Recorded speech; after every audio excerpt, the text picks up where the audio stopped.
మంచిది. దేవుని యొక్క వాక్యాన్ని మనం ధ్యానం చేద్దాం. దేవుడు నాతో మాట్లాడతాడు అని ఎవరైతే నమ్ముతారో, ఎవరైతే విశ్వాసం కలిగి ఉంటారో, దేవుడు వాళ్ళతో మాట్లాడటానికి ఇష్టపడతాడు.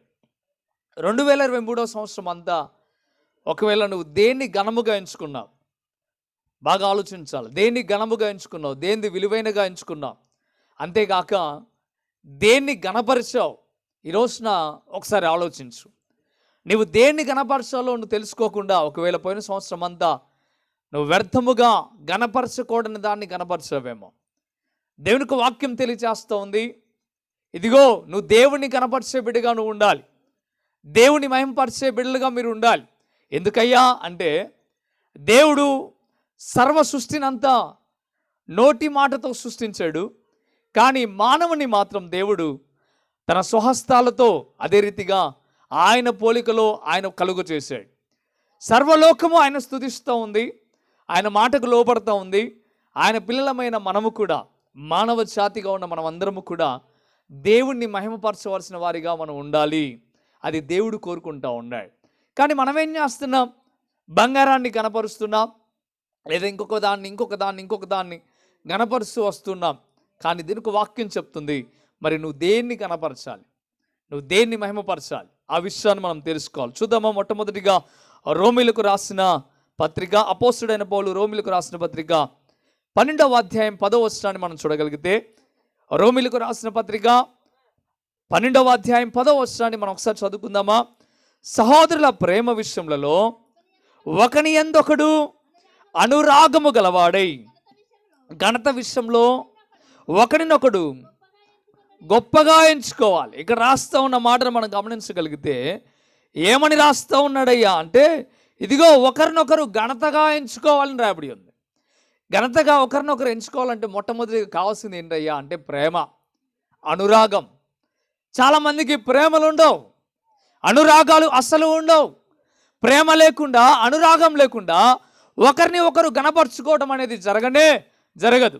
నువ్వు చాలా గొప్పోడివి, చాలా మంచోడివి అని పక్క వాళ్ళని మనం చెప్పగలిగే మనసు ఎప్పుడు వస్తుందయ్యా అంటే ప్రేమ ఉంటే వస్తుంది, అనురాగం అనేది మనలో ఉంటే వస్తుంది. ఈ రోజున ఈ సంవత్సరంలో ఒకవేళ ఒకరిని ఒకరు దేవుడు ఘనతగా ఎంచుకోమంటున్నాడు, ఇతరులను ఘనపరచమని దేవుడు చెప్తా ఉన్నాడు. ఒకవేళ నీ భార్యను కనపరచు, నీ భర్తను కనపరచు, ఇదిగో నీ పక్కనున్న సహోదరిని కనపరచు, సహోదరురాని కనపరచు. ఎందుకయ్యా దేవునికి వాక్యం చెప్తా ఉందంటే ఒకరి ఎడల ఒకరు గణపరుచుకుంటే ప్రేమలు ఇంకా ఎక్కువ అవుతాయి. మనం ఏం చేస్తాం? ఒకరినొకరు గణపరుచుకుంటామా, ఒకరినొకరు తిట్టుకుంటామా? ఒకరినొకరు తిట్టుకుంటామా, గణపరుచుకుంటామా? తిట్టుకుంటాం. పక్కింటి వాళ్ళకి స్నేహం ఉండదు, ఎదురింటి వాళ్ళతో స్నేహం ఉండదు, ఇంటి చుట్టూ ఉన్న వాళ్ళతో గొడవలతోనే ప్రారంభమవుతూ ఉంటుంది. ఒక దినమైన సంతోషముతో, ఆనందంతో, ప్రేమతో ఉండలేకపోతున్నాం. కారణం ఏంటయ్యా అంటే ప్రేమ లేక, అనురాగము లేక, ఒకరినొకరు గణపరచుకోలేక దూషించుకుంటున్నాం, శాపనార్థాలు పెట్టేసుకుంటున్నాం. ఇదిగో శాంతి సమాధానం లేకుండా ఒకరినొకరు ఎంతగానో ఇబ్బంది పరుచుకుంటూ ఉన్నాయి. అందుకే దేవునికి వాక్యం చెప్తున్న మాట ఏంటో తెలుసా? మీలో ప్రేమ ఉంటే, మీలో అనురాగం ఉంటే ఒకరినొకరు మీరు గణపరుచుకోవాలి. ఈ నూతన సంవత్సరంలో తోటి మనిషిగా, తోటి సహోదరుడిగా, ఇదిగో తోటి వ్యక్తిగా నువ్వేం చేయాలి అంటే గణపరచాలి. చాలామంది గణపరచరు, వారిని తక్కువ చేస్తారు. ఆయన భలే వాళ్ళ ఇంట్లో ఉద్యోగం వచ్చిందంట కదా అని ఒక మాట అంటే ఏమంటారో తెలుసా? అది ఉట్టిగా రాలేదులే, అవునండి వచ్చింది, సంతోషం అనే వాళ్ళు ఎంతమంది ఉన్నారు? ఆయన ఇల్లు కట్టుకున్నాడంటే కదా, ఎలా కట్టుకున్నాడో, ఎంత చక్కగా ఆయన ఇల్లు ఉంది, బాగుందంటే నీకేం తెలుసు ఆయన ఎలాంటి స్థితిలో ఉండి కట్టుకున్నాడో, ఆయన ఎన్ని కొంపలు ముంచుతా ఆయన ఇల్లు కట్టుకున్నాడో అంటారు. అంటే గణపరచాలి అన్న మనసు రావట్లే, దూషించాలన్న మనసు వస్తుంది, ఇదిగో వాళ్ళు ఏ రీతిగా తక్కువ చేయాలన్న మనసు వస్తుంది. కానీ పక్కవారిని గణపరచాలి అన్న మనసు మనకు రావట్లే. అందుకే దేవుడు అంటున్నాడు, మీరు ప్రేమ కలిగి ఉండండి. ఏం చేయాలా? ప్రేమ కలిగి ఉండండి. ప్రేమ గలవాడు తప్పక పక్కవారిని ఏం చేస్తాడు? గణపరుస్తాడు, గొప్ప చేస్తాడు. మీరు గొప్ప చేస్తున్నారా, చెత్త చేస్తున్నారా? చాలామంది ఏం చేస్తున్నారు? చెత్త చేస్తున్నారు. పక్క వాళ్ళని గణపరచాలి, ఇదిగో పక్కవారిని ఆదరించాలి. ఎప్పుడు అలా ఆదరిస్తామంటే మనలో నిండు ప్రేమ ఉంటే, యేసు ప్రభువారు మనలో ఉంటే, పరిశుద్ధాత్మ దేవుడు మనలో ఉంటే మనం తప్పక ఇతరులను మనం గణపరుస్తాం. ఇదిగో నీ సహోదరుని కనపరుస్తావు, నీ స్నేహితుడిని కనపరుస్తావు, ఇదిగో నీ తోడబుట్టిన వాళ్ళని కనపరుస్తావు, కట్టుకున్న వాళ్ళని నువ్వు గణపరుస్తావు. నలుగురి మధ్యలో వారు పరువు తీయడానికి ఇష్టపడం. అందుకే దేవుని ఒక వాక్యం చెప్తుంది, ప్రేమ అనురాగం మనలో ఉంటే తప్పక మనం ఏం చేస్తాం, ఇతరులు మనం ఏం చేస్తాం, గణపరుస్తాం. నెంబర్ 1, మనం ఒకరిని ఒకరు గణపరుచుకోవాలి. ఇక్కడున్న ప్రతి ఒక్కరు కూడా ఒకరినొకరు గణపరుచుకోవాలి. చాలామంది గణపరుచుకోరు, చాలామంది గణపరుచుకోవడానికి ఇష్టపడరు. అందుకే దేవునికి వాక్యం చెప్తున్న మాట, ఒకరి ఎడల ఒకరు మీరు ఏం చేయాలా, ఘనతను కలిగి ఉండాలి, గణపరుచుకోవడం ఉండాలి. మరొక మాట మనం చూద్దామా, 1 తిమోతిలకు రాసిన పత్రిక, అపోస్తలుడైన పౌలు 1 తిమోతిలకు రాసిన పత్రిక 6వ అధ్యాయం 1వ వచనాన్ని మనం చూద్దాం. 6వ అధ్యాయం 1వ వచనాన్ని మనం చూద్దాం. 1 తిమోతి 6వ అధ్యాయం 1వ వచనం, దేవుని నామమును ఆయన బోధయు దూషింపబడకుండునట్లు దాసత్వమును కాడి కింద ఉన్నవారందరూ తమ యజమానులు పూర్ణమైన ఘనతకు పాత్రులని ఎంచాలి. మీ యజమానిని మీరేం చేయాలా, పూర్ణమైన ఘనతకు ఎంచాలి. అంటే వారిని గణపరచాలి.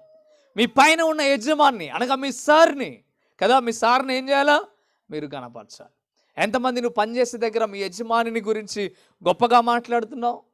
చాలామంది అంటారు, మా యజమాని అండి అస్సలు మంచోడు కాదు. ఎందుకు? నిన్ను ఖచ్చితంగా పని చేయమని చెప్పాడు కాబట్టి, అంతేనా? ఖచ్చితమైన పని చేయమన్నాడు. కోసేపు కూడా కూర్చోనియడండి. ఎందుకు? నువ్వు పనికి పోయినప్పుడు కూర్చొని ఉంటే డబ్బులు ఇస్తారా? లేదు. పని చేయాల్సిన సమయంలో నువ్వు పని చేయాలా. ఆ రీతిలో పని చేయించుకుంటే నిన్నేమంటావు, వాళ్ళని అస్సలు మంచోడు కాదండి కదా. అలా అనుకుంటే యేసు ప్రభు కూడా మంచోడు కాదు నీ దృష్టిలో. ఎందుకంటే దేవుడు సమయం పొడిక సద్వినియోగం చేసుకోమని చెప్తున్నాడు. మరి ఈరోజున ఒక మారు మనం ఆలోచించాలా, ఒక మారు మనం అర్థం చేసుకోవాలా. నీ పైన ఉన్న యజమానిని నువ్వు తప్పక ఏం చేయాలా, గణపరచాలి. ఒకవేళ పోయిన సంవత్సరం అంతా ఒకవేళ వాళ్ళని ఘనతహీనతగా మాట్లాడేవో, పొరుగు వారి దగ్గర వారి విలువను తగ్గించి మాట్లాడేవేమో, ఇదిగో అనేకుల దగ్గర వారి పరువు తీసేలాగా మాట్లాడేవేమో. కానీ ఈ సంవత్సరం దేవుడు చెప్తున్న మాట ఏంటంటే, నీ యజమానిని నువ్వేం చేయాలా, గణపరచాలి. నీ యజమానిని నువ్వేం చేయాలా, రాజు ఏం చేయాలా, గణపరచాలి. అర్థమవుతుందా? నీ యజమాని నువ్వేం చేయాలా, గణపరచాలి. నువ్వు ఎక్కడ పని చేస్తున్నావో నీ పైన సార్గా ఉండి ఎవరైతే ఒక పని చెప్పడానికి ఇష్టపడుతున్నారో వారు నువ్వేం చేయాలా, గణపరిచే వారిగా మనం ఉండాలి. ఎప్పుడైతే మనం గణపరచుకొని ఉంటామో అప్పుడు ఏమవుతుందో తెలుసా, మన జీవితాన్ని మనమే పతనం చేసుకున్న వాళ్ళం అవుతాం. ఇదిగో ఒక యజమాని దగ్గర ఒక సుతారు మేస్త్రి పనిచేస్తూ ఉన్నాడు. ఆ సుతారు మేస్త్రి చాలా కాలం నుండి పనిచేస్తూ ఉన్నాడు. ఇంచుమించు ఆయన వయసు ఉన్న దగ్గర నుండి తన పిల్లలు పెళ్ళిళ్ళు అయ్యేంత వరకు కూడా, అంటే ఇంచుమించు 40 సంవత్సరాల వరకు కూడా ఆయన పనిచేస్తూ వచ్చాడు. అయితే ఒకసారి యజమాని దగ్గరికి వెళ్ళి ఆయన చెప్తున్నమాట, అయ్యా ఇక నేను పని చేయలేను, నా వల్ల కాదు, నేను వెళ్ళిపోతాను అని చెప్పగానే ఆయన అన్నాడు, అయ్యా నా కోసం ఒక ఇల్లు కట్టి వెళ్ళు, ఆఖరిగా కట్టే ఇల్లు ఇది, నా కోసం మాత్రం ఇది ఒక ఇల్లు కట్టి వెళ్ళు అనగానే అప్పటిదాకా సహనంతో ఉన్నాడు. నా యజమానికి చెప్తే అర్థం చేసుకోలేదు, ఇదిగో నన్ను వెళ్ళిపోతానంటే వద్దంటున్నాడు, మళ్ళీ పని మీద పని చెప్తున్నాడని, ఇదిగో ఆ ఇల్లు కట్టమని చెప్పాడని ఆయన సనుక్కుంటూ గునుక్కుంటూ ఆయన ఇల్లు కట్టడం ప్రారంభించాడు.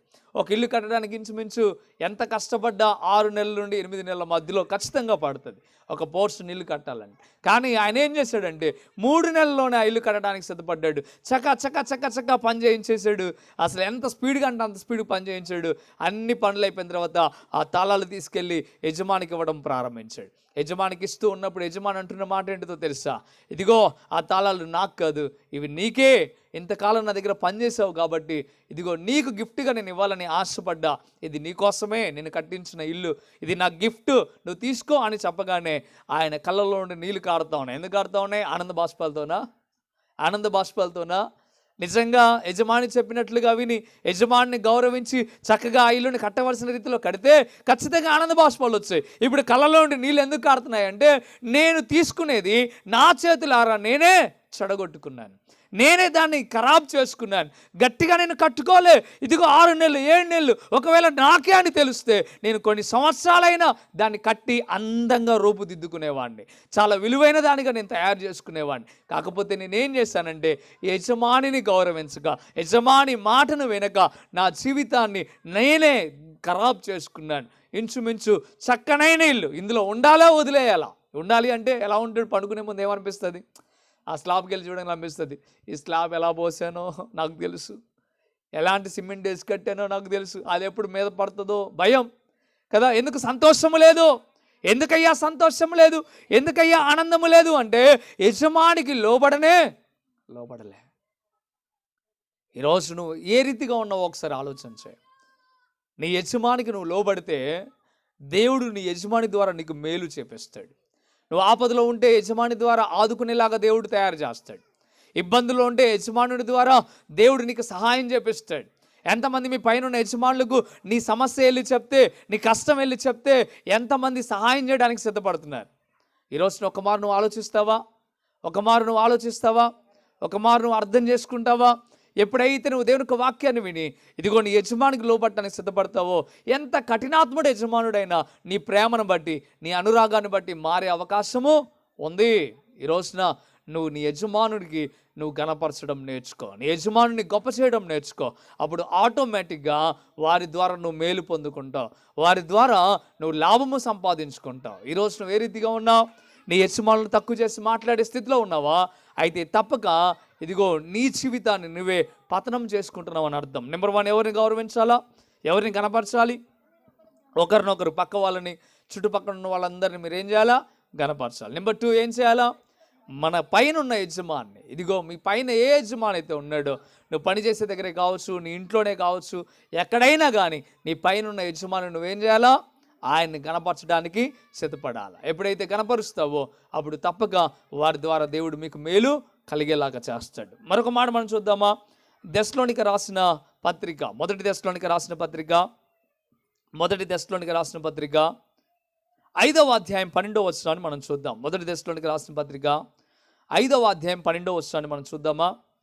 మరియు సహోదరులారా, మీలో ప్రయాసపడుచు ప్రభువునందు మీకు పై వారై ఉండి మీకు బుద్ధి చెప్పు వారిని మన్నన చేసి వారి పనిని బట్టి వారిని ప్రేమతో మిక్కిలి ఘనముగా ఎంచవలనని వేడుకొనుచున్నాను. ఇక్కడ రాయబడుతున్న మాట ఏంటంటే, ఇక్కడ 2 విషయాలు మనకు కనబడుతూ ఉన్నాయి. ఇదిగో మీలో ప్రయాసపడుచున్నా కదా, మీలో ప్రయాసపడుచు ప్రభువునందు మీకు పైవారిగా ఉండి, దేవుని యందు మీకు పైవారిగా ఉన్న వారిని మీరు కనపరచాలి. దేవుని యందు మీకు పైవారిగా అంటే ఇదిగో దైవ సేవకులను మీరు కనపరచాలి. అంతేకాకుండా అక్కడే రాస్తూ ఉన్నమాట ఏమంటున్నాడంటే, మీకు బుద్ధి చెప్పు వారిని. ఒకవేళ తప్పుత్రోవలో నడుస్తున్నప్పుడు ఎవరైనా నీకు పెద్దవాళ్ళు కానీ, ఒక సేవకుడు కానీ, లేకపోతే తల్లిదండ్రులు కానీ, ఇంకెవరైనా నీకు బుద్ధి చెప్పడానికి ప్రయాసపడితే వారు నువ్వేం చేయాలా? గణపరచాలి. ఎంతమంది గణపరుస్తున్నారు? నువ్వెవరు వినకు చెప్పడానికి అంటున్నావా? చాలామంది అనే మాట అది. నువ్వెవరు వినకు చెప్పడానికి, ఎవరు నువ్వు నాకు చెప్పడానికి అంటారు. ఎవరయ్యా నీకు చెప్పడానికి అంటే, నిన్ను బుద్ధి త్రోవలో నడిపించడానికి ఒక బంధం అవసరమా? లేకపోతే నీ వాళ్ళే అయి ఉండాలా? కాదు. ఒక బుద్ధి త్రోవలో నడిపించడానికి, ఎవరైనా ఒక మంచి త్రోవలో నడిపించడానికి, ఒక మాట చెప్పడానికి అర్హులే. దేవునికి వాక్యం చెప్తుంది, వాళ్ళు అర్హులుగా ఉండడానికి కారణం నీకంటే పెద్ద వయసు కలిగి ఉంటే చాలు, నీకంటే గొప్పవారిగా ఉంటే చాలు. ఈరోజు దేవునికి వాక్యం చెప్పబడుతున్న మాట తేటగా మీరు అర్థం చేసుకోండి, గమనించండి. ఇదిగో మీకు బుద్ధి చెప్పేవారిని మీరు అసహించుకోకూడదు, వారి మీద కోపడకూడదు. నీ మేలు కోసం ఒక మాట చెప్పేవారిని నువ్వు కించపరచకూడదు, వారిని గౌరవించడానికి నువ్వు సిద్ధపడాలి. ఎందుకయ్యా అంటే దేవునికి వాక్యం చెప్తున్న మాట, ఇదిగో వారు నిన్ను మన్నన చేస్తూ ఉన్నారు, ఇదిగో వారు నీ కోసమే ఆలోచిస్తూ ఉన్నారు, వారు నీ గురించే ఆలోచిస్తున్నారు కనుక నువ్వు చెడు త్రోవలోకి వెళ్ళకూడదని, నీ స్థితి బాగుండాలని కోరుకుంటున్నారు కనుక వారిని మీరేం చేయాలా? గణపరచాలి. గణపరచాలి. అక్కడ రాస్తా ఉన్నమాట దైవ సేవకుల్ని కానీ దేవుని స్థాయిలో అక్కడ రాస్తా ఉన్నమాట. చూడండి, మీకు ఇంకా బాగా అర్థమవుతుంది. ప్రభువునందు మీకు పై వారై ఉండి, దేవునిలో మీకు పై వారై ఉండి, ఒకవేళ నిన్ను భక్తి జీవితంలో నడిపించిన ఒక సిస్టర్ గారై ఉండొచ్చు, ఒకవేళ నిన్ను భక్తి జీవితంలో నడిపిస్తున్న ఒక బ్రదర్ అయి ఉండొచ్చు, ఇదిగో ఒకవేళ నిన్ను భక్తి జీవితంలో నడిపిస్తున్న నీ భార్య అయి ఉండొచ్చు, ఒకవేళ నేను భక్తి జీవితంలో నడిపిస్తున్న నీ భర్త ఉండొచ్చు, ఆఖరికి నేను భక్తి జీవితంలో నడిపిస్తున్న నీ పిల్లలై ఉండొచ్చు. వారిని నువ్వేం చేయాలయ్యా అంటే వారిని గణపరిచే వారిగా ఉండాలి. ఎందుకంటే నేను ఒక మంచి త్రోవలో భక్తి జీవితంలో నడిపించడానికి వాళ్ళు సిద్ధపడుతున్నారు కనుక. ఇదిగో ఎంతకాలం నూతన సంవత్సరంలో నీకు మంచి చేయాలని ఆశపడిన వారిని, మంచి మాట చెప్పేవారిని అవమానపరుస్తూ వచ్చావేమో, ఇదిగో నెట్టివేసుకుంటూ వచ్చావేమో, దేవునికి వాక్యం చెప్తుంది, మీరు వారిని నెట్టివేస్తే లాభము కాదు, వారిని ఘనపరుస్తేనే మీకు లాభం. ఎందుకంటే మీరు ఒకసారి చెప్పినప్పుడు వినలేదనుకోండి, రెండోసారి చెప్తారు, రెండోసారి చెప్పినా వినలేదనుకోండి, మూడోసారి చెప్తారు, మూడోసారి చెప్పినా వినలేదనుకోండి, ఏం చేస్తారు? వదిలేయటం ప్రారంభిస్తారు. దేవునికి వాక్యం కూడా చెప్తా ఉంది, ఒకసారి చెప్పు, రెండుసార్లు చెప్పు, మూడు సార్లు చెప్పు, ఆయనను వినకపోతే దేవునికి అప్పచెప్పేమన్నాడు. ఆయనను వినకపోతే దేవునికి అప్పచెప్పేయాలి. ఎందుకయ్యా దేవునికి అప్పచెప్పాల్సి వస్తుందంటే, నువ్వు పెద్దవారిని కానీ నీ మేలు కోరి చెప్పేవారిని కానీ నువ్వేం చేయట్లే?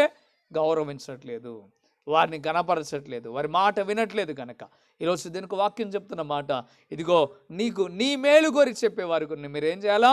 గణపరచాలి. అలాగే నీ పైన భక్తిపరుణ్ణి మీరు తప్పక మీరేం చేయాలా? సేవకుడిని కావచ్చు, మిమ్మల్ని ఆత్మీయంగా నడిపించే ఎవరైనా కావచ్చు, వారిని మీరేం చేయాలా? గణపరిచేవారిగా మీరు ఉండాలి. ఆ విషయాన్ని గుర్తుపెట్టుకోండి. ఒకటి, నెంబర్ 1, ఎవరిని కనపరచాలో చెప్తారా? వింటున్నారా? మీరు వింటున్నారని నాకు అర్థమవుతుంది మీరు చెప్తే. ఒకటి, ఎవరిని కనపరచాలి? ఎవరిని కనపరచాలి? పక్క వాళ్ళని, అందరినీ మనం కనపరచాలి. రెండోదిగా ఎవరిని కనపరచాలి? మన పైన ఉన్న యజమానిని మనం కనపరచాలి. అంటే మీ సార్ని, లేకపోతే మీరు డ్యూటీ చేస్తున్న దగ్గర కావచ్చు, మీ టీచర్ కావచ్చు, ఇంకెవరైనా కానీ వారిని మీరు ఏం చేయాలా? గణపరచాలి. మూడోదిగా చెప్తారా? మూడోదిగా ఎవరిని కనపరచాలి? వింటే తెలుస్తుంది, వినకపోతే ఏమీ తెలియదు. వింటే తెలుస్తుంది. మనల్ని సరైన త్రోవలో నడిపించే వాళ్ళని అక్కడ రాస్తా ఉన్నమాట. ఏమని రాశాడు అక్కడ చూడండి. అక్కడ రాసిన మాట ఏమంటున్నాడు? అక్కడ క్లియర్గా రాస్తాడు, బుద్ధి చెప్పేవారిని. ఎవరిని? బుద్ధి చెప్పే వాళ్ళని మనం గణపరచాలి. మూడోదిగా ఏం చేయాలి? బుద్ధి చెప్పే వాళ్ళని గణపరచాలి. నాలుగోదిగా మీ పైనున్న సేవకుడిని కావచ్చు, మిమ్మల్ని భక్తి జీవితంలో నడిపిస్తున్న వ్యక్తిని కావచ్చు, మీరు వారిని గణపరచడానికి సిద్ధపడాలి. ఈరోజు మీరు ఆ రీతిగా ఉన్నారా? ఈ నూతన సంవత్సరంలో ఒక మంచి నిర్ణయానికి రండి. ఎప్పుడైతే మీరు మీ పై వాళ్ళని గణపరచడానికి సిద్ధపడతారో వారి ద్వారా దేవుడు మీ పట్ల కార్యము చేస్తాడు. మరొక మాట మనం చూద్దామా? ఎఫెసీలకు రాసిన పత్రిక 6వ అధ్యాయం 1వ వచనం. ఈ మాట అందరికీ పరిచయమే, అందరికీ తెలిసిన విషయమే. ఎఫెసీలకు రాసిన పత్రిక 6వ అధ్యాయం 1వ వచనం. ప్రియులారా, ప్రభునందు మీ తల్లిదండ్రులకు విధేయులైనడి, ఇది ధర్మమే. మనం ఏం చేయాలంటే మన తల్లిదండ్రులను గణపరచాలి. ఎంతమంది తల్లిదండ్రులను గణపరుస్తున్నారు? గణపరచాలి, సన్మానించాలి, వారికి విధేయులై ఉండాలి. ఎందుకయ్యా ఈ మాట దేవుడు చెప్తా ఉన్నాడంటే, ఇదిగో వారు నీకు జన్మనిచ్చారు, నీ కొరకు ప్రయాసపడ్డారు, నీ కొరకు కష్టపడ్డారు, నీ కొరకు తినక వారు నీకంటూ కొంత ఆస్తిని సమకూర్చారు, తిండి తినక నిన్ను చదివించారు. వారు ఎంతగానో ఇబ్బంది పడుతూ, వారు ఎంతగానో నల్లగొట్టుకుంటూ, ఇదిగో కన్న బిడ్డల కొరకు ఎన్నో రీతిలుగా ప్రయాసపడ్డారు.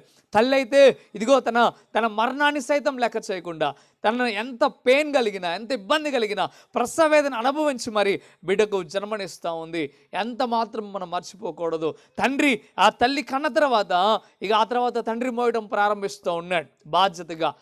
అనారోగ్యంతో ఉన్నప్పుడు హాస్పిటల్లో చూపించడం కానుండి, నీకు ఆహారం పెట్టడం దగ్గర నుండి, ఇదిగో నీ పోషణ దగ్గర నుండి, నువ్వు ఏది కోరుకుంటే ఆ బట్టలు కొనియటం దగ్గర నుండి, నువ్వు ఏది ఆశిస్తే అది జరిగేంత వరకు కూడా తండ్రి ఎంతో కష్టపడటం ప్రారంభిస్తూ ఉన్నాడు. ఇదిగో నీ కోసం ఆయన తినక రెక్కల ముక్కలు చేసుకొని రక్తాన్ని చెమటగా మార్చి ఎంతో ప్రయాసపడుతూ ఆయన ఎంతగానో నీ కొరకు ఆయన ప్రయాసపడుతూ నిన్ను గొప్పవాణ్ణి చేస్తూ ఉంటే, ఈరోజు ఒకవేళ తల్లిదండ్రులను గౌరవించట్లేదేమో, తల్లిదండ్రులు తీసుకెళ్ళి బయట పారేస్తూ ఉన్నారేమో, తల్లిదండ్రులు తీసుకెళ్ళి వృద్ధాశ్రమంలో వేస్తూ ఉన్నారేమో, తల్లిదండ్రులు తీసుకొని వెళ్ళి ఇగో ఎంతగానో ఇబ్బంది పెడుతూ ఉన్నారేమో, అనారోగ్యం వస్తే చూపించకుండా ఎంతగానో ఇబ్బంది కలిగిస్తూ ఉన్నారేమో. ఇదిగో ఒక మారు మీరు ఆలోచించండి, అర్థం చేసుకోండి. దేవుడు తేటగా మాట్లాడుతున్న మాట, తల్లిదండ్రులు మీరు ఏం చేయాలంటే వారిని గణపరచాలి. ఏం చేయాలి? తల్లిదండ్రుల్ని గణపరచాలి. మనం గణపరచాల్సిన అవసరం ఎంతో ఉంది. నువ్వు అనుకుంటున్నావు ఈరోజు నీ వయసు, నీ బలాన్ని చూసి అనుకుంటున్నావేమో, రేపటి రోజున నువ్వు కూడా తల్లిదండ్రుల స్థానంలోకి వెళ్తావు. నువ్వు ఈ బలము కూడా ఇంకిపోతుంది, నీ బలము కూడా తగ్గిపోతుంది. నువ్వు కూడా నీ కుమారుల మీద, నీ కుమార్తెల మీద ఆధారపడవలసిన రోజు వస్తుంది. ఆ రోజున నీకు తెలుస్తుంది ఆ బాధ ఎలా ఉంటుందో. దేవునికి వాక్యం చెప్తుంది. ఇంకో మాట చెప్పనా, తల్లిదండ్రులు గౌరవించకపోతే నువ్వు ఆ స్థాయిలో కూడా ఉండవు. ఎందుకంటే బైబిల్ వాక్యం చెప్తుంది, ఎఫెసీయులకు రాసిన పత్రిక 6:1 చెప్తున్న మాట. 2వ వచనాన్ని కూడా చదువుదామా? నీ తల్లిని నీ తండ్రిని సన్మానించుము, అప్పుడు నీవు భూమి మీద దీర్ఘాయుష్మంతుడు అవుతావు. అర్థమవుతుందా? ఒకవేళ వారిని గౌరవించకపోతే, వారిని గణపరచకపోతే, వారిని సన్మానించకపోతే ఏమవుతుందయ్యా అంటే, భూమి మీద నీవు దీర్ఘాయుష్మంతుడు కావు. భూమి మీద నువ్వు ఎక్కువ కాలం బ్రతకవు. నువ్వు భూమి మీద ఎక్కువ కాలం బతకాలంటే నీ తల్లిదండ్రులను నువ్వు తప్పక గణపరచాల్సిందే. నీ తల్లిదండ్రులను నువ్వు ఎప్పుడూ మర్చిపోకూడదు. నీ తల్లిదండ్రులకు నువ్వు ఎప్పుడు కూడా ఆదరణ చూపించాల్సిందే. అందుకే దేవునికి వాక్యం చెప్తున్న మాట అర్థం చేసుకోండి. తల్లిదండ్రులని గణపరిచేవారిని దేవుడు గణపరుస్తాడు. తల్లిదండ్రులను త్రోసివేసేవారిని దేవుడు కూడా త్రోసివేస్తాడు. దేవునికి వాక్యం చెప్తున్న మాట, ఇదిగో తండ్రిని తప్పక మీరు చూడాలి, తల్లిని తప్పక మీరు ఆదరించాలి. వాళ్ళకి ఎదురు తిరిగినా, వారిని కొట్టినా, వారిని ఇబ్బంది కలిగించిన వాడు శాపగ్రస్తుడు అని బైబిల్లో రాయబడింది. వాడి మీదకి దేవుడి శాపం వస్తుందట. అది దేవుని వాక్యం ఖండితం, ఖచ్చితం. ఈ రోజున ఒక మారు నువ్వు ఆలోచించు, అర్థం చేసుకో. ఇక్కడ మనం రాస్తున్న మాట 5వదిగా మనం చూడగలిగితే ఏం చేయాలా? తల్లిదండ్రులను మనం తప్పక గణపరచవలసిన వారిగా మనము ఉండాలి. మరొక మాట చూద్దామా? సామెతల గ్రంథం 24వ అధ్యాయం 21వ వచనాన్ని మనం చూద్దాం. సామెతల గ్రంథం 24వ అధ్యాయం 21వ వచనాన్ని మనం చూద్దామా? నా కుమారుడా, యెహోవాను గణపరచుము, రాజుని గణపరచుము, అలాగు చేయని వారి జోలికి పోకుము. ఎంత గొప్పగా రాస్తా ఉన్నాడు చూడండి. యెహోవాని గణపరచాలి, నీ దేవుణ్ణి గణపరచాలి. ఎందుకయ్యా అంటే నీకు పైన యజమానిని ఇచ్చింది నీ దేవుడే, నిన్ను తయారు చేసింది నీ దేవుడే, సమస్తమును కలుగజేసింది నీ దేవుడే, ఆఖరికి నిన్ను ప్రాణంతో ఉంచింది నీ దేవుడే. ఇదిగో భూమి మీద ఈరోజు 4 మెతుకులు తింటున్నావంటే ఆ చెట్లని, భూమి మీద జంతువులని, ఈ వాతావరణాన్ని, వర్షాన్ని అన్ని దేవుడే ఇస్తున్నాడు. ఎందుకే నువ్వేం చేయాలయ్యా అంటే యెహోవాను తప్పక గణపరచాలి. ఎవరైతే యెహోవాని గణపరచకుండా ఉంటారో అసలు వాళ్ళ జోలికి నువ్వు పోవద్దు అంటున్నాడు. హల్లెలూయా. వారి జోలికి వెళ్ళొద్దంటే వారితో నువ్వు సహవాసం చేయకో. దేవుని గణపరచని వాడితో నీకు అవసరం లేదు అని చెప్తున్నాడు. ఎందుకయ్యా అంటే వాడు చాలా డేంజర్. దేవుని గణపరచిన వాడు చాలా డేంజర్. అక్కడ రాస్తూ ఉన్నమాట చూద్దామా? అట్టి వారిని ఆపద హఠాత్తుగా తటాక్షిస్తుంది. ఖచ్చితంగా వాళ్ళ మీదకి ఆపద వస్తుంది. అట్టివాడు తప్పక ఏం కలుగుతుంది వాడి మీదకి? ఆపద. తప్పిపోయిన కుమారుడు గురించిన ఉపమానం మనకు తెలుసు. ఎందుకయ్యా ఆయన ఉన్న ప్రాంతంలో కరువు వచ్చింది? వీడు పోయాడు కాబట్టి. హల్లెలూయా. వీడు అక్కడికి వెళ్ళాడు కాబట్టి భయంకరమైన కరువు వచ్చింది. వీడు అక్కడికి వెళ్ళడం ద్వారా ఆ దేశంలో భయంకరమైన కరువు వచ్చింది. ఎందుకయ్యా అంటే దేవుణ్ణి విడిచి, దేవుణ్ణి మరచి, దేవుడు చేసిన మేలును విడిచి ఆయన ఏం చేశాడయ్యా అంటే అక్కడికి వెళ్ళాడు. అందుకే అక్కడ ఏం జరుగుతుందయ్యా అంటే భయంకరమైన కరువు, భయంకరమైన స్థితి. దేవునికి వాక్యం చెప్పబడుతున్న మాట ఇదిగో. అందుకే అంటున్నాడు, దేవునికి మాట చెప్తున్న మాట ఇదిగో, దేవుణ్ణి గణపరిచిన వారితో మీరు సహవాసం చేస్తే వారికి కలిగే ఆపదలో నువ్వు కూడా చిక్కునే అవకాశం ఉంటుంది. వాడి కొరకు సాతాను వల వేస్తుంటే ఆ వలలో నువ్వు కూడా వాడితో కలిసి ఉంటే నువ్వు కూడా చిక్కుపడే అవకాశం ఉంటుంది. ఇదిగో వాడు నష్టపోవాలని సాతానుగాడు ప్రేరేపిస్తూ చేస్తున్న పనిలో ఒకవేళ నువ్వు కూడా వాడితో సహవాసం కలిగి లేకపోతే వానితో కలిసి తిరుగుతూ ఉన్నావా తప్పక వాని ఉచ్చులోనికి నిన్ను గుంజుతుంది. దేవుని భయం లేకుండా, దేవుని కనపరచకుండా తాగి తిరిగే వాళ్ళతో నువ్వు తిరుగుతే నువ్వేమైపోతావు? తాగుడికి బానిస అవుతావా? కావా? ఖచ్చితంగా బానిస అవుతావు. దేవుని మహిమపరచకుండా, దేవుని కనపరచకుండా వ్యభిచారం చేస్తూ తిరిగే వాళ్ళతో ఒకవేళ నువ్వు తిరిగితే నువ్వేమైపోతావు? వ్యభిచారురాలివి, వ్యభిచారుడివి ఖచ్చితంగా అవుతావు. అందుకే అంటున్నాడు, దేవుడిని గణపరిచే వాడితో నువ్వు సహవాసం ఖండితంగా చేయి, అంతేగాని మరి ఇంకోటి ఏమీ కాదు అని దేవుడు చెప్తా ఉన్నాడు. ఏ స్థితిలోనైనా దొంగతో సహవాసం చేస్తే నువ్వు దొంగలాగే మారిపోతావు. ఖచ్చితంగా దొంగలాగా మారిపోయే అవకాశం ఉంది. ఎందుకంటే సాతాను వల వేసిన ఆ వలలో నువ్వు చెక్కుంటావు. అందుకే వారి జోలికి నువ్వు వెళ్ళవద్దు.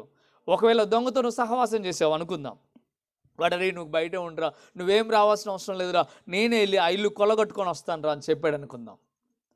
అప్పుడు వీడు బయటే ఉన్నాడు, ఆడెళ్ళాడు, అన్నీ తీసుకొని వచ్చాడు. అయితే ఒక రోజున పోలీస్ స్టేషన్లో కేసు పెట్టకుండా ఉంటారా? పోయినవాడు, వస్తువు పోయినవాడు ఇంట్లో అంతా దోచుకోకపోతే పోలీస్ స్టేషన్లో కేసు పెట్టరా? కేసు పెట్టినప్పుడు వాళ్ళు ఎంక్వైరీ చేస్తారు, వీడే వెళ్ళాడా, వీడితో పాటు ఇంకొకటి వెళ్ళాడా, లేకపోతే ఇంకెవరైనా వెళ్ళారా అని సీసీ క్యామ్లో చెక్ చేసేటప్పుడు నువ్వు బయట నిలబడటం చూస్తావు. నువ్వు దొంగతనం చేయలే, ఏమీ చేయకుండా అలా నిలబడ్డావు. అరే వాడికి తప్పు రాని కూడా చెప్పావు, అయినా కానీ అక్కడ నిలబడ్డావు. అప్పుడు ఏమవుతుంది? పోలీసు వాళ్ళు ఎంక్వైరీ చేసేటప్పుడు నేనేం చేయలేదండి, ఆల్రెడీ వాడికి చెప్పానండి, వాడికి చెప్పినా వాడు ఊరుకోలేదండి, కానీ నేను బయట నిలబడ్డానండి, నన్ను రమ్మన్నాడు కాబట్టి పోయినా అంటే ఒక్క మాట కూడా నేను అనకుండా ఉంటారా? కొట్టకుండా ఉంటారా? జైల్లో వేయకుండా ఉంటారా? ఎందుకయ్యా అలా జరిగింది? ఇదే చెప్పేది దేవునికి వాక్యం. నీకు దేవుని వాక్యం అంటే నచ్చదు, ఇదే చెప్పే మాట, 100% చెప్పే మాట ఇదే. ఈరోజున ఒక మారు నువ్వు ఆలోచించే, ఒక మారు నువ్వు అర్థం చేసుకో. అందుకే అంటున్నాడు ఇక్కడ, అట్టి వారికి ఆపద హఠాత్తుగా తటస్థిస్తుంది, వారి కాలము ఎప్పుడు ముగిసి ఉండునో వారికే తెలియదు. వాడి కాలం ఎప్పుడు పోద్దో వాడికే.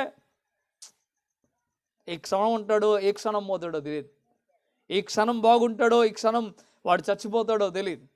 ఈ క్షణం ఎక్కడ ఉంటాడో ఏ క్షణం కష్టాల్లో పడతాడో వాడికి తెలీదు. ఒకవేళ వాడితో పాటు నువ్వు కూడా వెళ్తే నువ్వు కూడా ఈ క్షణం ఎక్కడో ఈ క్షణం ఎక్కడో అయిపోద్ది. అందుకే దయచేసి ఆలోచించండి, అర్థం చేసుకోండి. అందుకే అంటున్న మాట బాగా అర్థం చేసుకోండి. యెహోవాని కనపరిచేవాడిగా నువ్వు ఉండాలి, దేవుడిని కనపరిచేవాడిగా ఉండాలి. దేవుని కనపరచని వారితో నువ్వు ఎంత మాత్రం సాంగత్యం చేయకు, ఎందుకంటే నిన్ను కూడా సాతానుగాడు అదే రీతిగా నడిపిస్తాడు. ఈ రోజున ఒక మారు మీరు అర్థం చేసుకోవాలి. కొన్ని విషయాలు మీకు చెప్పడం జరిగింది, ఒక 6 విషయాలు మీకు చెప్పడం జరిగింది. ఏంటంటయ్యా అంటే, ఒకటి, ఈ సంవత్సరంలో నువ్వు కనపరచాల్సిన లీస్ట్ మీకు చెప్తా ఉన్నాను. మీరు ఎంతకాలం ఎవరిని కనపరిచారో, లేకపోతే ఇంతకాలం ఏ విషయాన్ని కనపరిచారో, ఇంతకాలం ఏ వస్తువుని కనపరిచారో అది మీకు బాగా తేటగా తెలుసో. కొంతమంది ఫోన్ని కనపరుస్తూ ఉంటారు. ఫోన్ అంటే ఎంత బంగారమో, తుడిసిందే తుడిసి, రుద్దిందే రుద్ది, దాన్ని మంచి చక్కగా ఉండేలాగా చూసుకుంటారు కదా. ఎప్పుడు చక్కగా ఉండాలి. కింద పడ అంటారు, కింద పడంగా ఏమంటాం, వీడి ప్రాణం ఏదో పోయినట్టుగా కదా. ఎందుకు? దాన్ని ఏం చేస్తున్నాడు, ఘనపరుస్తున్నాడు, దాన్ని ఎక్కువగా భావిస్తూ ఉన్నాడు. ఎవరైనా పొరపాటున ఫోన్ తీసుకుంటే ఏం చేస్తారు, నా ఫోన్ తీసుకున్నావు ఎందుకు, ఏంటి సీరియస్ అయిపోతారు. ఎందుకు సీరియస్ అయిపోతారు? దాన్ని కనపరుస్తున్నాడు. కొంతమంది కొన్ని వస్తువులను కనపరుస్తారు, కొంతమంది కొన్ని చీరలను కనపరుస్తారు, కొంతమంది బంగారాన్ని కనపరుస్తారు, కొంతమంది వెండిని కనపరుస్తారు, కొంతమంది కొన్ని వాటిని కనపరుస్తూ ఉంటారు. వాటి జోలికి ఎవడిపోయినా ఊరుకోరు, వాళ్ళు తాట తీసేస్తారు, అంత పట్టు సాధిస్తారు. అరే ఏంటి చిన్నదే కదా అయినా కానీ, ఎందుకంటే దాన్ని కనపరుస్తున్నారు కాబట్టి. దేవుడు అంటున్నాడు, ఒక వస్తువులను కనపరిస్తే నీకు లాభం ఏం రాదు. ఏదైనా నీకు ఏదో చిన్నపాటి దానిని కనపరిస్తే అది పెద్ద లాభమేం కాదు. దేవుడు ఇచ్చాడు నీకు, దాన్ని వాడుకో, తప్పేం లేదు. కానీ దాని మీద ఎక్కువ ప్రేమ, దాన్ని ఎక్కువగా కనపరచడం, దాని మీద ఎక్కువ శ్రద్ధ నీకు అవసరం లే. దేవుడు చెప్తున్న పని నువ్వు చేయి, అది పోతే ఇంకొకటి ఇస్తాడు దేవుడు. హల్లెలూయా. అది పోతే ఇంకొకటి ఇస్తాడు. పోయిన దాన్ని బట్టి ఆలోచించవద్దు. ఆనేపురంలో చర్చి ఒకసారి గాలిదుపులకు మొత్తం ఎగిరిపోయింది. దేవుని మహిమ, దేవునికి స్తోత్రం. ఎందుకు ఈ మాట చెప్తానంటే, దేవుడు మరలా అంతకంటే గొప్ప స్థితి ఇచ్చాడు. ఇవ్వక మాంతాడా? తప్పక ఇస్తాడు.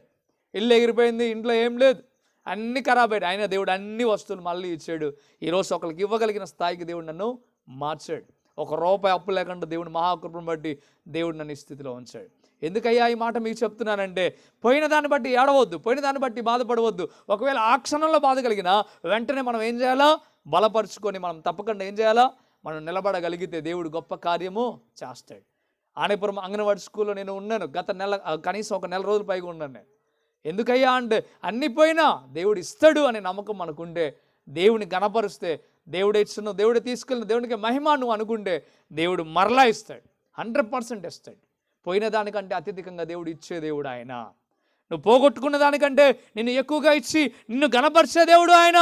నన్ను ఎవరు కనపరుస్తారో వారిని నేనేం చేస్తా అన్నాడు దేవుడు? నెట్టేస్తా అన్నాడా?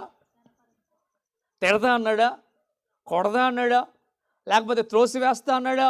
అలా అనలే. ఏమన్నాడంటే, ఇగో నన్ను ఎవరైతే గణపరుస్తారో వారిని నేను గణపరుస్తా. దేవుడే నిన్ను కనపరుస్తాడట. నీకేమో దేవుని కనపరచడం చేత కావట్లే, దేన్నో కనపరుస్తున్నావు. కొంతమంది పొగుడుతారు, పక్కన ఉన్న మనుషుల్ని బాగా పొగుడుతారు, మళ్ళీ మామూలు పొగడరు కదా. వాళ్ళ పొగడతలకి ఎలా ఉంటారంటే అలా ఎక్కేస్తారు. అందరూ అంటారు, తాటి చెట్టు ఎక్కేకరా నాయన అంటారు కదా. ఎందుకు ఆ మాట అంటారంటే, ఇక పొగడతలకి ఎక్కితే చాలామంది తాటి చెట్టు అంటారు, ములగ చెట్టు అంటారేమో కదా. పొగిడితే ములగ చెట్టు ఎక్కేకరా అంటారు. ఎందుకు ములగ చెట్టు ఎక్కేయొద్దంటే, అది ఇరిగిద్ది కాబట్టి. ఏదైనా నిన్ను పొగిడితే అది ఏదో ఒక రోజు ఇరిగిద్ది, అది ఏదో ఒక రోజు నువ్వు పప్పులో పడిపోవాల్సిందే. అందుకే ఎవరి పొగడ్తకు నువ్వు లొంగక, ఎవరిని ఇది కాకుండా నువ్వు దేవుణ్ణి మహిమపరచాలి, దేవుణ్ణి కనపరచాలి. దేవుణ్ణి ఎప్పుడైతే మహిమపరుస్తావో, దేవుణ్ణి ఎప్పుడైతే కనపరుస్తావో, అప్పుడు నీ స్థాయి, నీ స్థితి దేవుడు మారుస్తాడు. దానియేలు దేవుని కనపరిచాడు, అందుకే దానియేలుని దేవుడు కనపరిచాడు. షడ్రక్ మేషక్ అబేద్గోలు ఏం చేశారయ్యా అంటే దేవుని కనపరిచారు, అందుకే దేవుడు వారిని కనపరిచాడు. దావీదు దేవుని కనపరిచాడు, అందుకే దేవుడు దావీదుని కనపరిచాడు. ఇదిగో యేసేపు దేవుని కనపరిచాడు, అందుకే యేసేపుని దేవుడు కనపరిచాడు. ఈరోజు మనం అర్థం చేసుకోవాలా, మనం ఎప్పుడైతే దేవుని కనపరుస్తామో దేవుడు మనల్ని కూడా ఘనతగా గొప్ప స్థాయిలో దేవుడు మనల్ని ఎంచుతాడు. ఒకవేళ పోయిన సంవత్సరం అంతా నిన్నందరూ తిట్టారేమో, నిన్నందరూ నెట్టివేశారేమో, నిన్నందరూ త్రోసివేశారేమో, నిన్నందరూ పనికిరాని వాడిని నెట్టేశారేమో. అయితే ఒక్క మాట నీకు సలహా ఇస్తున్నా దేవుని సేవకుడిగా, దేవుని కనపరచడం ప్రారంభించు, దేవుని పొగట్టడం ప్రారంభించు, దేవునికి ప్రార్థన చేయడం ప్రారంభించు, దేవుని వాక్యం చదవడం ప్రారంభించు, మందిరానికి వెళ్ళడం ప్రారంభించు. అప్పుడు దేవుడు నిన్ను కూడా కనపరుస్తాడు, 100% కనపరుస్తాడు. దేవుడు నిన్ను గొప్ప స్థాయికి మారుస్తాడు. ఈ రోజున ఒక మారు నువ్వు అర్థం చేసుకో. దేవుని కనపరిచే బిడ్డగా, దేవుని కనపరిచే కుమారుడిగా బాబోసుగూడెంలో ఉన్న ప్రాంత ప్రజలు ఉండాలని దేవుడు కోరుకుంటున్నాడు. ఎప్పుడైతే నువ్వు ఉంటావో ఆ రీతిగా దేవుడు నిన్ను గొప్ప స్థాయికి మార్చేవాడు, ఆయన మారుస్తాడో. ఆ విషయాన్ని మర్చిపోవద్దు. నెంబర్ 1 మనం చెప్దామా, ఎవరిని కనపరచాలా? ఒకరినొకరు కనపరచుకోవాలి. నెంబర్ 2 ఏం చేయాలా? నీ పైన ఉన్న యజమానిని అనగా సార్ని మీరు కనపరచడానికి సిద్ధపడాలి. నెంబర్ 3 ఎవరిని కనపరచాలి? ఎవరిని కనపరచాలి? బుద్ధి చెప్పే వాళ్ళని. మనకు ఇష్టం ఉండదు అసలు, బుద్ధి చెప్పేవాళ్ళంటేనే ఇష్టం ఉండదు. ఏమి కోపాలు వస్తాయి, సనుగుడు గునుగుడు వస్తుంది అవతల పోయి కదా. నువ్వు ఎన్ని సనుక్కున్నా ఏది చేసినా బుద్ధి చెప్పేవాడు చెప్తూనే ఉంటాడు. ఎందుకంటే దేవుడు అతన్ని ప్రేరేపిస్తున్నాడు కనుక. అర్థమవుతుంది. అందుకే 3వదిగా బుద్ధి చెప్పే వాళ్ళని తప్పక మీరేం చేయాలా? ప్రేమించాలి. మీ నాన్న ఒకవేళ బుద్ధి చెప్తున్నాడా? ప్రేమించు. ఎప్పుడు ఇంతే మా నాన్న, ఎప్పుడు ఇంతే అంటే అనకు. ఎందుకంటే బుద్ధి చెప్తున్నాడంటే అది నీకోసమే. ఈరోజు నీ తల్లి కానీ, నీ పక్కన వాళ్ళు కానీ, ఉపాధ్యాయుడు కానీ ఎవరైనా నీకు బుద్ధి చెప్తున్నప్పుడు వినో, అప్పుడే నీ జీవితం మారుతుంది. 3వదిగా బుద్ధి చెప్పే వాళ్ళని తప్పక నువ్వు కనపరచాలి. ఇంకా 4వదిగా నీ పైన ఉన్న అధికారి అనగా నీ పైన ఉన్న సేవకుడిని కానీ, నీ పైన ఉన్న భక్తిపరుడిని కానీ, నీ నడిపించే వాళ్ళని కానీ వారిని నువ్వేం చేయాలా? గనపరచాలి. ఆ తర్వాత 5వదిగా తల్లిని తండ్రిని ఏం చేయాలా? గనపరచాలి. ఆ తర్వాత 6వదిగా దేవుణ్ణి కనపరచాలి. ఒక మాట చెప్పనా, 6వది మొట్టమొదటి స్థానంలో మీరు పెట్టండి. దేవుని మీరు కనపరిచేవారిగా ఉంటే తప్పక తల్లిని కనపరుస్తారు, తండ్రిని కనపరుస్తారు, నీ పైన ఉన్న వాళ్ళని కనపరుస్తారు, నీ పక్కన ఉన్న వాళ్ళని కనపరుస్తారు. దేవుని కనపరిచేవాడు అందరినీ కనపరుస్తాడు. హల్లెలూయా. మనం ఇక మీదట దేవుని కనపరిచేవారిగా మనం ఉందాం, అందరినీ కనపరుద్దాం. అప్పుడు నిన్ను కూడా అందరూ కనపరుస్తారు. నువ్వు అందరినీ తిట్టేవాడిగా ఉంటే నిన్ను తిట్టరా? ఉంటుందండి, నోరండి అసలు ఆషమాసి నోరు కదండి, అందరితో గొడవేనండి, అలాంటి ఉంటేంది లేకపోతే ఏంది అన్నారు అనుకో, నీకు ఘనత అది. నువ్వు పక్క వాళ్ళని కనపరుస్తే నిన్ను కనపరుస్తాను. ఒకవేళ అందరితో ప్రేమగా మాట్లాడుతున్నా, అబ్బా ఆ సిస్టర్ గారండి, ఆ బ్రదర్ అయితేనండి ఎంత బాగా మాట్లాడతారో, ఎంత ప్రేమ చూపిస్తాడో, ఘనత వచ్చిందా రాలేదా? నువ్వు ప్రేమ చూపిస్తే నీకు ఘనత వస్తుంది. నువ్వు అందరితో మంచిగా ఉంటే నిన్ను కూడా మంచోడని కనపరిచే అవకాశం ఉంటుంది. ఈరోజు మనం ఏ రీతిగా ఉన్నాం? అందరినీ కనపరిస్తే దేవుడు మనకు కూడా ఘనతనిస్తాడు. మీకు అర్థమవుతుందా లాభం ఏంటో? దేవుని కనపరిస్తే, మనుషుల్ని కనపరిస్తే దేవుడు ఏం చేస్తాడయ్యా అంటే మనల్ని కూడా దేవుడు కనపరచబడేలాగా తయారు చేస్తాడు. ఒక మారు అర్థం చేసుకుందాం. ఈ మాటలు మీ చెవున పెట్టండి, మీ హృదయంలో చేర్చుకోండి. ఈ మాటల ప్రకారం బ్రతకడానికి మీరు సిద్ధపడండి. దేవుడు తప్పక మీ జీవితాల్లో అద్భుతమైన కార్యములు చేయును గాక. ఆమేన్. ప్రార్థన చేద్దాం, చిన్న ప్రార్థన చేద్దాం. పరిశుద్ధుడా, గొప్ప దేవుడా, మీకు లెక్కలేని స్తోత్రములనైనా ఈరోజు ఈ సమయంలో ప్రభువా, నీ మాట వినటానికినైనా మీరు మమ్మల్ని సిద్ధపాటు చేశారు. నీ మాటనైనా విని మేము దాని ప్రకారం జీవించడానికి సహాయం దయచేయండి ప్రభువా. మేము ఒకరినొకరం కనపరచుకోవడానికి, మా పైన ఉన్న యజమానుని కనపరచడానికి, అంతేగాక ప్రభువా మా తల్లిని తండ్రిని కనపరచడానికి ప్రభువా. అయ్యా మీకు వందనాలు. మాకు బుద్ధి చెప్పేవారిని కనపరచడానికి, దైవ సేవకుల్ని భక్తిలో నడిపించేవారిని కనపరచడానికి ప్రభువా మీకు వందనాలు, స్తోత్రాలు ప్రభువా. మిమ్మల్ని కనపరచడానికి ప్రభువా సహాయము దయచేయండి, మేలుతో నింపండి ప్రభువా. మీకు వందనాలు, స్తోత్రాలు నైనా. అయ్యా నీ వాక్యం ఏ రీతిగా ఏమి సెలవు చేస్తుందో తేటగా మీరు చెప్పారు. ఆ మాటల ప్రకారం ఈ స్థలంలో కూర్చున్న వారందరూ, ఈ గ్రామ ప్రజలందరూ కూడా నైనా గమనించి గ్రహించి ఆ రీతిగా ఉండడానికి సహాయం దయచేయండి. నూతన సంవత్సరంలో నూతనమైన కార్యాలు ప్రతి కుటుంబంలో జరగాలంటే ఇవి కలిగి ఉండాలని మీరు చెప్తున్నారు. అయ్యా తప్పక నేను ఈ గుణాలు, ఈ లక్షణాలు కలిగి జీవించడానికి సహాయం దయచేయండి ప్రభా. మంచోడికి ఎప్పుడు మంచే జరుగుతుంది నాయన, చెడ్డోడికి ఎప్పుడు చెడే జరుగుతుంది ప్రభా. మీకు వందనాలు అయ్యా. ప్రజలందరూ మంచివారిగా ఉండడానికి సహాయం దయచేయండి, అందరూ మంచి త్రోవలో నడవడానికి సహాయం దయచేయండి ప్రభా. మీకు వందనాలు, స్తోత్రాలునైనా. ఈరోజు ఈ సమయంలో ప్రభా నీ వాక్యమునైనా ధారాళంగా వెత్తబడి ఉంది ప్రభా. విన్న వారి హృదయాలు మార్చబడును గాక, వారి కుటుంబాలు దీవించబడును గాక. బాబోజీగూడెం ప్రాంత ప్రజలందరినీ మీరు జ్ఞాపకం చేసుకోండి నాయన. ఈ ప్రాంతంలో నూతన సంవత్సరంలో ప్రభువా ప్రతి బిడ్డ అభివృద్ధి పొందాలి నాయన, ప్రతి బిడ్డ గొప్ప స్థితికి చేరాలి నాయన, ప్రతి బిడ్డ కోరుకున్నట్లుగా మీరు ఆశించినట్లుగా బ్రతకాలి నాయన. వారి కుటుంబాలు దీవించబడాలని కోరుకుంటా ఉన్నాను. ప్రతి కుటుంబమునైనా లాభకరముగా, సంతోషముగా, ఆనందంగా ఉండాలని కోరుకుంటా ఉన్నాను నాయన. అయ్యా, ఏ కుటుంబంలో లోబడని పిల్లలు ఉన్నారో వారు తల్లిదండ్రులకు లోబడటానికి సహాయం దయచేయండి. ఏ కుటుంబంలోనైనా భార్య లోబడకుండా అయ్యా ఎంతగానో ఇబ్బందికరంగా ఉందో ఆమె లోబడటానికి సహాయం దయచేయండి. ఏ కుటుంబంలో బాధ్యత లేని భర్తగా ఉన్నారో వారు మారు మనసు పొందుటకు సహాయం దయచేయండి. అయ్యా, ఏ కుటుంబంలో తల్లిదండ్రులు గౌరవించక తల్లిదండ్రులు ఇబ్బంది పెట్టేవారు ఉన్నారు ప్రభువా, అయా కుమారులు మారుటకు సహాయం దయచేయండి. యజమాని దగ్గర చక్కగా పని చేయక యజమాని మీద ఎప్పుడు సనుగుడు గునుగుడు కలిగి ఉన్నవారి హృదయాలు మీరు మార్చండి. యజమానుడి యొక్క ప్రేమను పొందుకోగలిగిన రీతిగా వారు ప్రేమించుటకు గణపరచడానికి సహాయం దయచేయండి. అయ్యా, మీరే మేలుతో నింపండి, బలపరిచి స్థిరపరచండి నాయన.